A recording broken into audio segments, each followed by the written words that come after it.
Hey everybody, so this is my update to the deferred resignation resolution, right? I did not qualify. I made it to the exemption list. What I have seen with the VHA when they submitted that 130 positions that were exempt from deferred resignation program, most of them are in healthcare related occupational series. I fall under medical, even though my position was strictly administrative.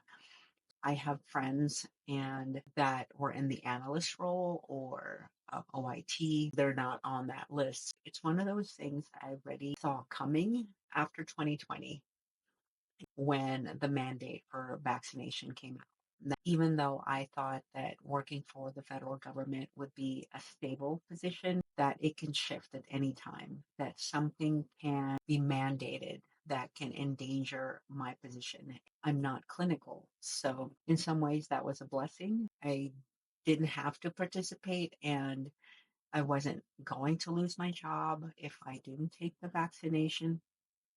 However, that was such a change in narrative that the nurses and the doctors were hailed as heroes one minute and then they're forced to take the vaccination. So after seeing that, I know that my job is secure. So I started to just think about different ways to develop skills that are not related to what I'm doing now to start preparing.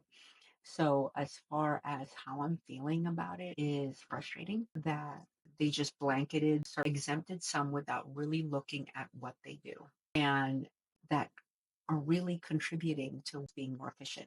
So I think they didn't do a great job as far as really refining that and should have done a little more research. They could have done this more tactfully. There's lessons learned from past times that the government was reduced and they were handled with a little bit more respect, right? So if you allow people that are eligible and then give them the opportunity to retire, that reduces the number and then creates a space. And you can actually start to look at what is available. Because right now, too many cuts were made, and then they had to rescind some of those cuts and realized, oh, we shouldn't have done that. Again, they just did the blanket removal, and it was fast if that's what you're looking for. But is it the right thing to do? You're going to reduce something, and if you want it to be efficient, you also have to look at the long term. What is that going to look like in the future? If you cut out too much, then eventually you're going to shoot yourself in the foot. So I feel uneasy because I saw this coming, knowing that my role is administrative, easily replaceable. Even though I work in healthcare, I am not direct patient care. The other thing is I'm an analyst as far as what I do. And even though my title isn't one, I know that AI is going to replace that type of role in the future. So I had to think about different ways to build a skill set that is more relationship related. And then how will that look like? Current situation right now with this email that just came out.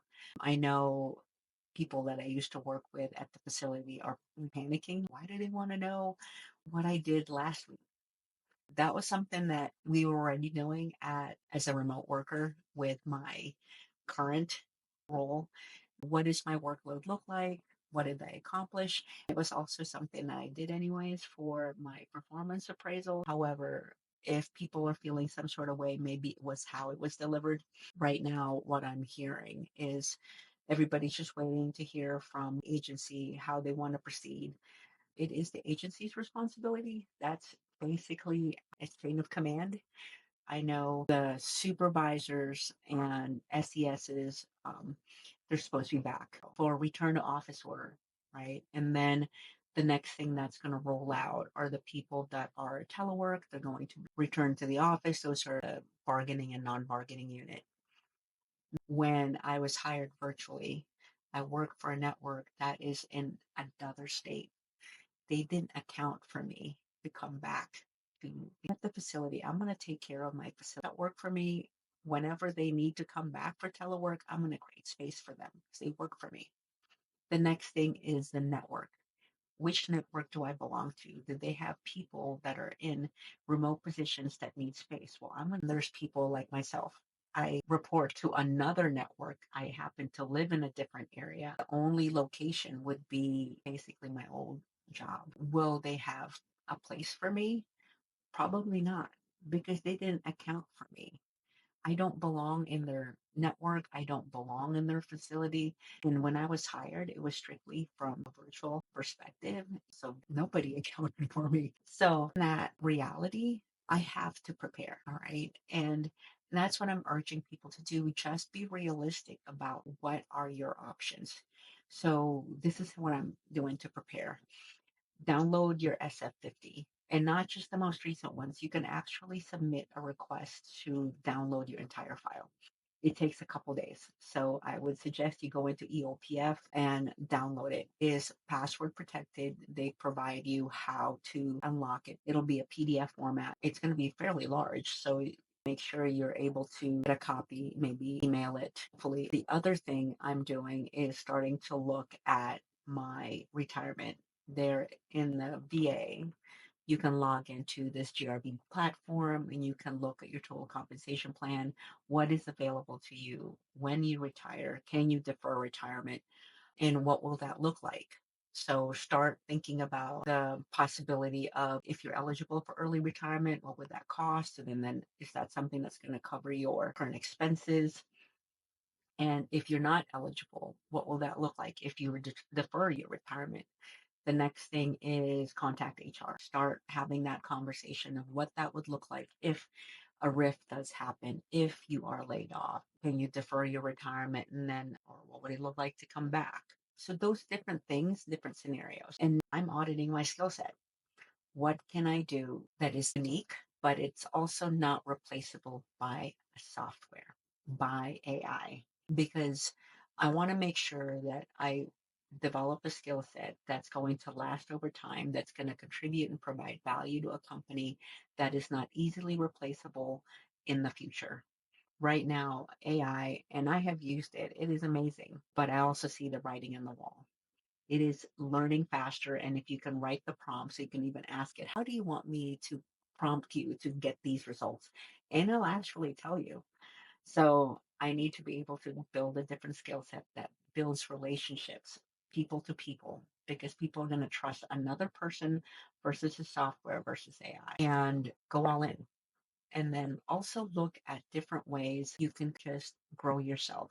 How can you design your life and maybe create your own business that is crafted around what you like to do?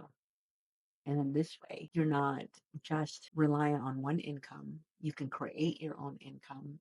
I also shifted my TSP to, since I'm still contributing, but I'm shifting a lot of it to more safer funds since I'm eventually most likely going to have to transfer that over to a different 401k plan, either something that's self-directed or another 401k plan that maybe somebody else can manage for me. I know this isn't great news, but the encouraging thing is you do have value. What can you do and provide that is of value that can be used outside the government? If you are young and you need something that take care of your family, consider the military. That was an entry way for me. It was something that opened up different possibilities. And with a Republican administration, that's one of those things that they lean towards. So really take a look at that opportunity. There's so many benefits to being in the military. Healthcare, cost of living allowance, tuition assistance, college fund, zero down for a home. And then plus the satisfaction of serving your country.